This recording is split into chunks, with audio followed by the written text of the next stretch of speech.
Hey, this is Stacia, and I'm going to share my tournament games from the Rating Point Harvest. So we'll do round one. I'm doing all these in one sitting.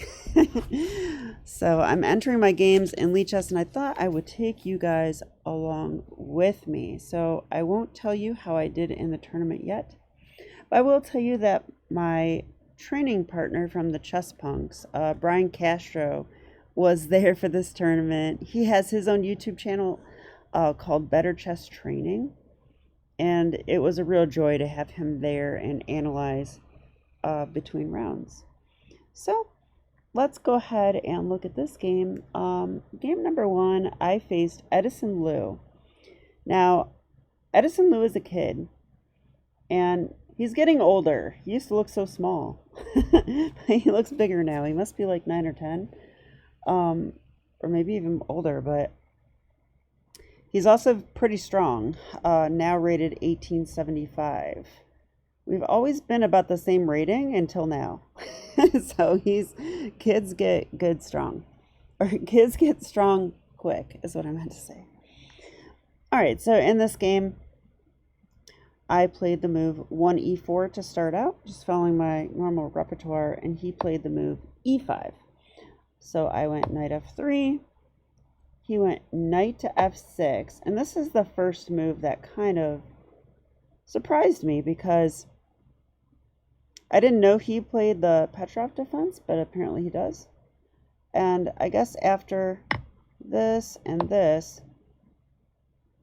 we just get, knight f3 takes, and I like this move, knight to c3, which is the Nimzovich attack. I was telling Brian Castro in analysis that I want to learn this move. And he thought it looked ridiculous, because it kind of is. This is a real move, though. This is the Cochrane Gambit. I faced it myself. Now, if black doesn't know what they're doing, then this can be quite dangerous. So the point of sacrificing the knight is you gain time and you build a strong center. And then black needs to play the move c5 here, which is interesting, because that's not the first move that comes to mind, So, like, let's say they just want to go, like, I don't know, bishop e7. We can go knight c3, and already in the database, white wins most of the games. So just something to take note of. So I want to learn that opening and have it just as a side weapon, because I like crazy openings. Okay, but in the game, I took the pawn. He didn't defend it, so I took it. But he attacked my knight, and here's the point. He takes my pawn, knight c3. And he did take this knight, and I played d takes c3. So the point is that, yes, I have double pawns, but I just opened up my bishop. I just opened up my queen, and all my pieces are more active, which, so, it's kind of like a half gambit. I don't know if I'm making up these words or not, but what I mean is, in a gambit, you sacrifice a pawn for initiative. Well, in this kind of opening, you're sacrificing your pawn structure for initiative. And the initiative's only half as good, but we still have all our pawns. So it's an interesting way to play. So anyway, he went bishop to e7 here. And now I'm out of book. I don't think that's the main move. Yeah, it is the main move. Okay, well, I don't know this opening. I need to learn it in more depth. I did play another game in this line at the Cleveland Open. That one went very differently. Bishop e7, I played bishop e3. The one thing I remembered from that game is that I went bishop e2, and then I wished that I could put my queen there.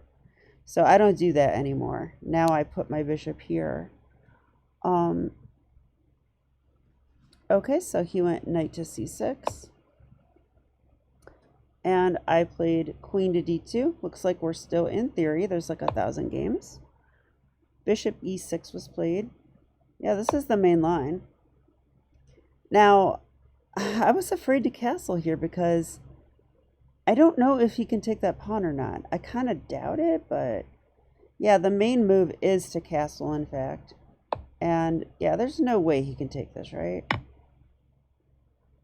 Yeah, this is ridiculous. B3 is a good move. If he tries to rescue his bishop, he's not fast enough. I could take check. I mean, this is kind of what I saw when I was calculating it. And I was just kind of like, well, if I don't know this line in the opening, probably my opponent does. So I don't think I want to play like this. And that's kind of, that was my, yeah, because now rook a5 is the main move. And some masters have played this way. So pretty interesting.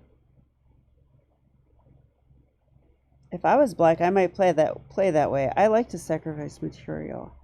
Okay, but anyway, so for that reason, I actually didn't castle, but also, I mean, mostly it was to avoid theory. I was just like, well, maybe it's theory.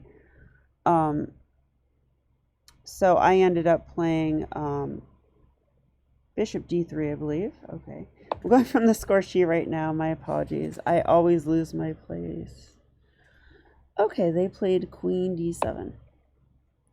Okay, and we're still barely in theory. There's like 3 games here. Yeah, my move, bishop d3, is, wow, really far down the list. So I was the one to first surprise my opponent, I guess. And the engine doesn't hate my move. It thinks it's fine.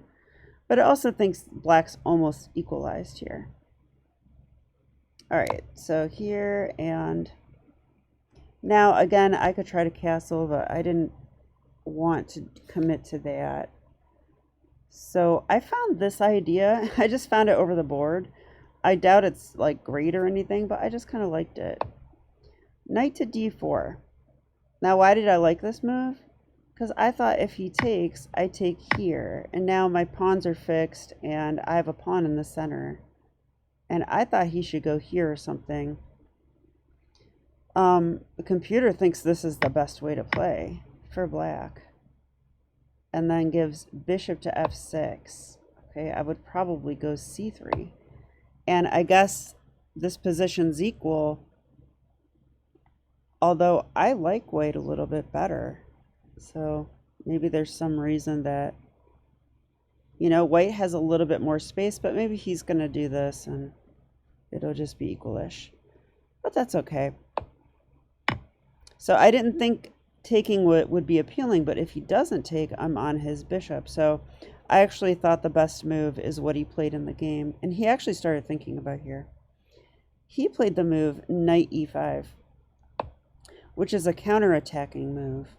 Now if I take the bishop, which I did, now he takes my bishop, and his comes with check. So I need to take back.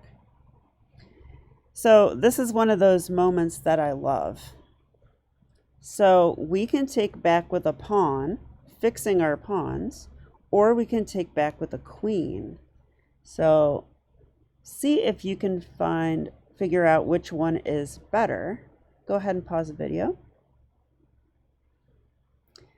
Okay, so I determined that I should take with a queen. And that is what I did, and I'm happy to say that the computer likes it slightly better. But I just love decisions like this. I think it's so interesting to figure out like which one is better. Okay, and then I thought, you know, probably he should take with a pawn, which is what he did. Now when he castles, he'll have that open f-file. So, okay, and why did I take with a queen? Why did I think that was so good? Yeah, that's a good question.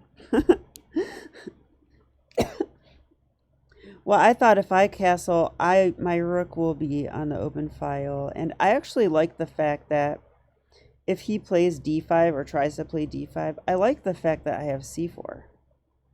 I don't know. So this was very appealing to me. I thought if I take with the pawn, we could end up in a position where, you know, I want to go here, but if I do that, my pawns are now on dark squares, and I have a dark square bishop. So my bishop is mad at me now. So I don't like when my bishop's mad at me, so I didn't do that. So I took with the queen instead, thinking maybe I'll put my pawns on light squares instead, and then my bishop will be happier. Okay, so that was the idea. I guess it was right because computer likes it. F takes e6. And now I played the move c4, which is one of the moves the engine likes. All right, so the idea behind c4, although in hindsight, I thought he would try to play here. That is what I thought he would do. And if he does that, and he gets this in as well, and this in, then I really like black's position. So c4 is kind of aimed against that plan. I'm kind of like, I'm putting my pawns on light squares, and I'm saying, nope, you're not going to play d5. Although, if he did do this, maybe this pawn will just become backwards. I guess we would have to calculate. But okay, the engine likes it, so must not have been too bad. He played queen to c6, which I think is a good move. I didn't see this move, but yeah, it's one of the top engine moves. The idea behind this move is that it comes with tempo, and it puts pressure here, and it kind of helps this break still, and maybe it helps this pawn break, and I think, you know, the queen is well placed there. So now I should castle, and probably I should go kingside so I don't lose a pawn. And then he castled as well. And I thought, you know, this is probably just an equal position, but the computer thinks white has a slight edge. And I think it's because, you know, if he puts his pawn in the center, his pawns will be on dark squares, so his bishop will be worse than my bishop. My bishop's a little bit happier because I'm putting stuff on light squares. So that was sort of the theme of this game, and as you'll see, we'll be fighting for these light squares. Like, I just wanted to make his bishop bad. That was my main idea. All right, rook a1 I played because I thought he was going to go d5, and I thought, I don't want him to do that, so I stopped it. a6 he played, which again I think is a good move. Yeah, it's the top engine move. Yeah, these kids are good. Never think they aren't. A6, I thought he was planning this move, and then once my pawn is attacked, I'd probably have to take, because I can't really just defend it. You know, I would end up with this pawn structure. I don't want that. So then I thought, you know, he could play for d5 after that. So I was worried about b5. So I played the move f4. I mean, why did I play this move? Good question. So it's not one of the top engine moves. The engine just wanted rook fe1. And then it says b5 would be played. I want to look at this for a second because I was worried about this. Okay, the engine says play b3. Okay, and if he takes? B takes c4. Okay, this is what I didn't like. Okay, like, the engine likes this. It says we're equal. So it's because we have control of this square, I think. But, you know, if I can avoid this pawn structure, that's what I want to do. So I actually like my move a little bit better. I think instead of this, we go f4. And the idea of f4 is I'm getting more center control. You know, like if he wanted to play this move, that's harder to do. If he wanted to play this move, that's harder to do. So I kind of liked f4, and I thought maybe I will play f5. I might do that. And I do, as you'll see. Rook ad8, insisting on playing this and placing the rook across from my queen. So that's a little uncomfortable. Thought about moving my queen, but I'm worried about that d5 break here. So once again, the computer says place, oh, it wants c3. Or rook d2. Okay, if c3, I thought he would do this. Right? Doesn't he have enough to do that? So what happens here? It says I should take, and then he could take with a rook. This is what I was afraid of. Queen e2. I mean, I don't know if I like this h6 at once now, but I would be more worried about something like maybe even just doubling.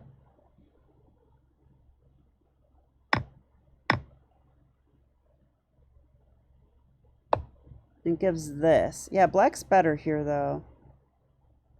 So I think maybe I was right not to go into this. He's going to get that pawn for one. And I guess I'll apply pressure here is what I will do. Okay, interesting. So I was afraid of that break. So I actually decided to play f5 now. And okay, I see now this isn't a good move. I thought d5 was the best response. Turns out I was wrong. There's a couple different things he could try here. I was hoping to provoke e5 because then, you know, the pawns are on dark squares. So I thought that would be good for me. Plus I could play queen d5 check. We trade queens and I fix my pawns.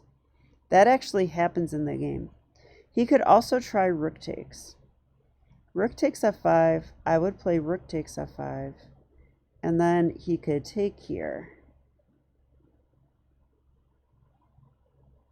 And then I would take. And I thought that was fine. Computer likes this for him. I was planning on taking, so is there something crazy here? Oh, he will take this, right? That must be the problem. Wow, I did not see that. I gotta stop losing pawns.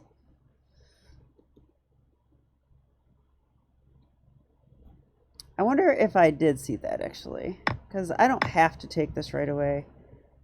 I could play b3 now, which I kind of like. But then this.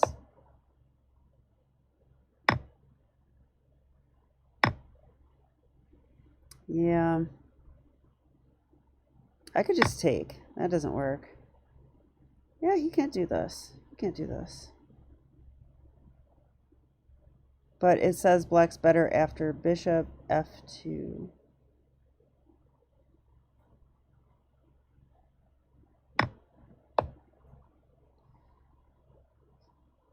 Why can't I do this, though?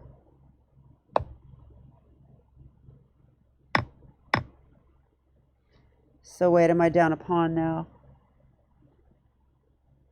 Yeah, I'm down a pawn. I lost that pawn. So I need to take back there. So that just, I can't do that. So that's what I missed. I guess he missed it too.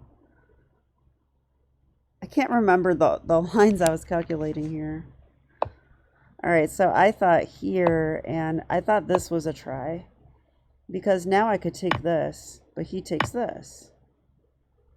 And then I would have to do something like rook takes f8 check, I thought. And he might even be able to take with a bishop or a king here, but if he takes with a king, then I probably have queen f5 check, yeah. The engine says this is very winning because of that. So, probably take with the bishop, I guess. Oh, he can't do that. I'd take the rook. Okay. Oh, wow. So that trade would be very good then. He would have to take with a rook. Now I think, you know, now I own this file. So I think we're in business here. But the computer says it's just equal. Okay, whatever, computer. Okay, so after f5, which I thought was an interesting move, he played this, which is a mistake. So he could have played rook takes and won a pawn there. This move I played here. Computer doesn't love this. Wow, I thought this is better for me. But the computer says no, it's better for black.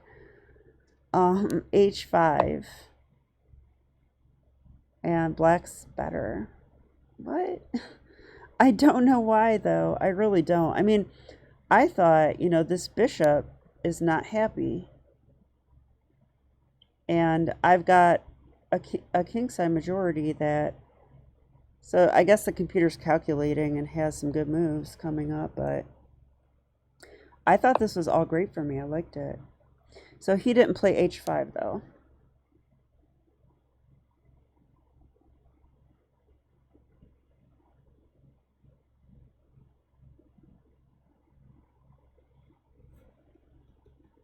Sorry, my notation got messed up. Hang on a second. Well, I guess I'll just finish. Oh, this move right here is not right. C3. Delete.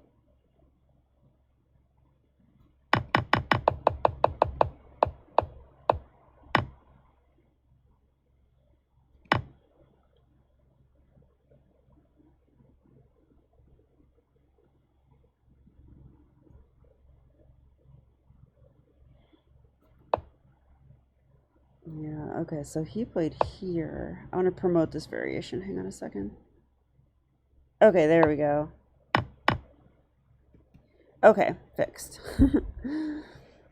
Okay, so I thought I was better, and I guess I wasn't.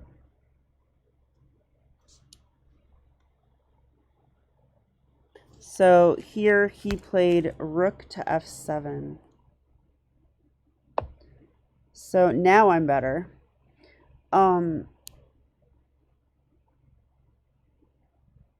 So h5 is what the computer wants, and clearly this is to stop the move g4. So I guess he really needs to stop that move. Oh, and that probably works, because if I go h3 trying to get g4, he can now go h4. And now I'm not going to get it because en passant. So that h5 idea is quite strong there. That stops my majority in its tracks. I didn't see that, though. That's kind of hard to see. So after rook f7, I played g4, so I got this in. So white is better. Okay, so my assessment was wrong. I just didn't know about this move stopping my plan. Okay, but he played h6. So I played king g2. Now, why did I play that? Well, I wanted to go h4, but he'll take that. So I need something to protect it. So I played king g2, and I'm going to go king g3, then h4. All right, c6 he played. Now, I don't think that's a good move. Yeah, computer agrees. The reason I don't think so is because if he takes here, I will take here, and then maybe I'll switch gears and double on this pawn. That seems just fine to me. And I might even get a pin down the file and get to play bishop c5. So I thought, I'm going to leave that there. I don't have to take that. If I take it, I think this is bad. His pawns are going to get rolling. So I need to leave that and do my thing. My thing was king to g3, right? This is my plan. I want to do that.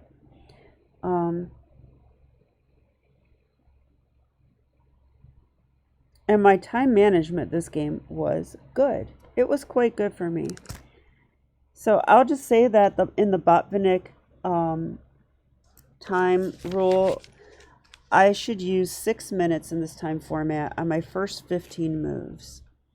Okay, but I did not meet that goal. However, I used 12 minutes, but I only did that because my opponent was using time. So I used 12 minutes, but he used 17 minutes. So I was actually ahead on the clock this game. And all the way at this moment when I played king g3, I had 3 minutes and he had 1 minute. So that's good. That's what I need to do every game. This is the only game I managed to have good time management, though. And, well, you'll see the result. When I have good time management, I tend to have good results. King G3, Rook C8. So I guess I spoiled the result, right? All right, so I said, okay, now he wants to take, and then, you know, if I take back, he's going to grab my pawn. So I played C3. Rook C back to F8. He seemed nervous in this part of the game. And now I went Rook F2. I wanted to play this move earlier, but I didn't like Bishop H4, attacking the rook. But now he can't do that, so that's part of why I put the king there. So I figured I'm going to double rooks and prepare for this H4 G5 thing. And I kind of thought, you know, my bishop's not doing a whole lot either. So I was actually considering trading off the bishop, although, yeah, I don't know. This bishop does have opportunities, perhaps. So I probably could have kept it also. And it also kind of stops this because I don't think he wants to allow that. So in hindsight, I don't like trading off the bishop that much, but okay, let's finish this up, right? Rook F2, he went King H7. I went H4. This is hard to stop, very hard to stop. So he went C5, I guess, locking down the queen side. I don't think he wanted my bishop to get in. Perhaps. Oops, I didn't play that.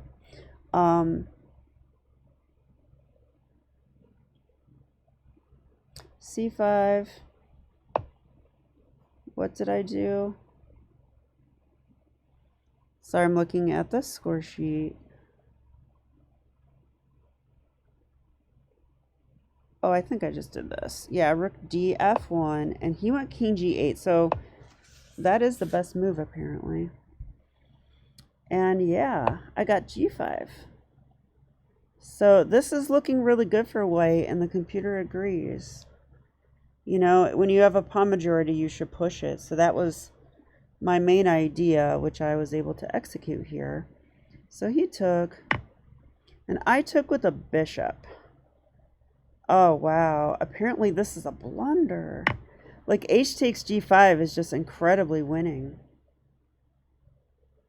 I don't understand why. Maybe I do understand why. Oh my gosh. Well, I think it's because I'm threatening this. And then the rook has no squares. And if the rook goes here, I go here and I win material. I missed that. So from this position, I actually did do this. Computer says this is equal now. Are you kidding me? I mean, I thought this is awkward for him. I'm threatening to take. And if he takes me, which he did, now this looks very strong again. He played G6, but then I go F6. Wow. I thought this is winning for white. Computer's like, no, it's equal. Like, white has a slight edge. What? Okay. He did go here, but I saw this coming. And I'm like, no problem. I can challenge him on the H file. I mean, I've got this. This is so strong still.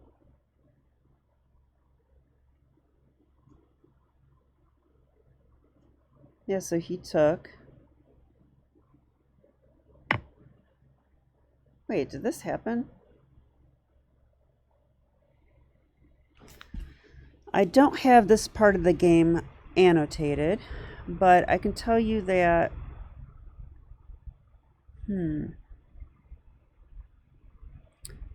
I thought I went here.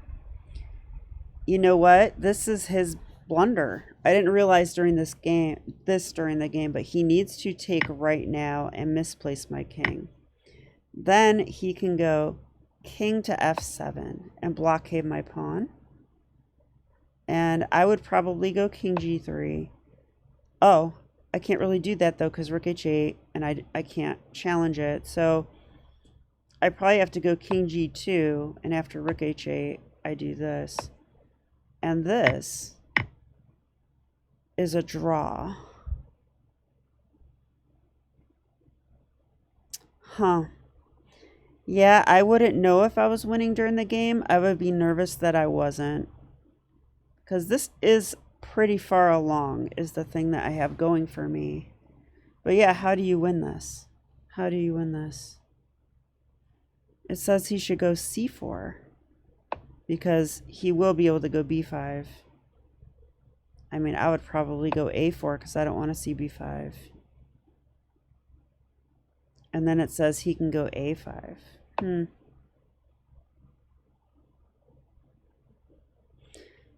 Okay, I bring my king up. King g8. I guess I don't have a way to break through here, but I could study this position for a long time. All right, so let's go back to what happened in the game. So he actually didn't take. This leads to an equal position, but he did this. So I was able to play here. Yeah, and now this is different, right? Now I've got the file and he does not. And when he went here, is that what he did? Let's see.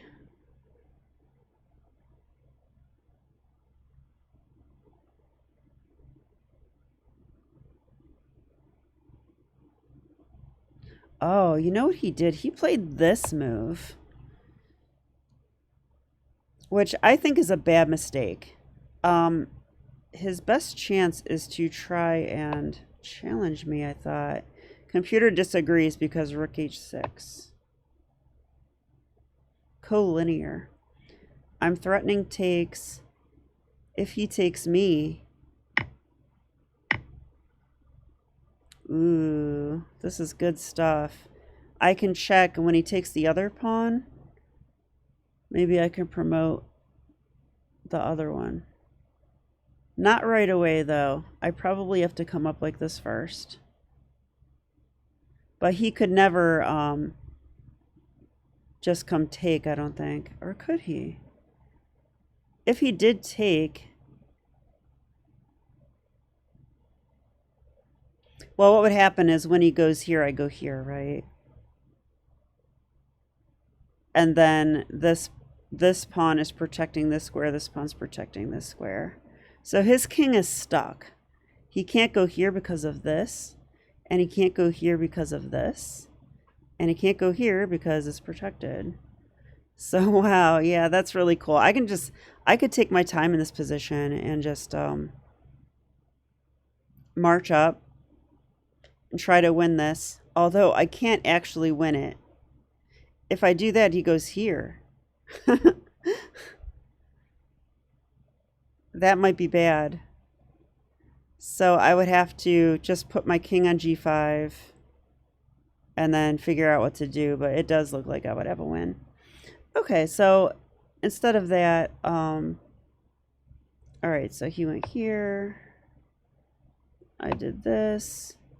He took once. He went this move.